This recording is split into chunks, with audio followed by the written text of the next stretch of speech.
Menses நேரத்தில் சில பெண்களுக்கு வயிற்று வலி ரொம்ப அதிகமாக இருக்கும். ரொம்ப கட்டி கட்டியாகவும் அந்த மாதிரி கஷ்டமாக இருக்கும்.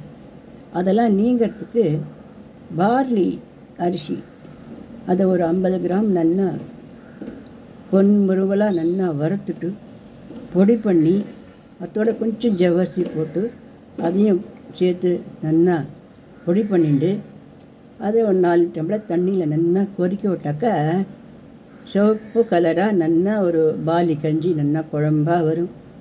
அந்த பாலி கஞ்சியில் ஒரு ஸ்பூன் நெய்யோ இல்லை ஒரு ஸ்பூன் வெண்ணெயோ போட்டு, இல்லை சர்க்கரை கொஞ்சம் புறம், இல்லை நாட்டு வெல்லம் அதாவது கொஞ்சம் புறம் போட்டு அதை அப்படியே சாப்பிட்லாம்.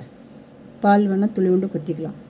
அதை சாப்பிட்டா அந்த பிரச்சனையெல்லாம் அவளுக்கு இல்லாமல் வயிற்று வலி அந்த வேறு பிரச்சனைகள்லாம் இல்லாத நிம்மதியாக அந்த பாட்டுக்கா ஃப்ளோ ஆகி நிம்மதியாக இருக்க முடியும்.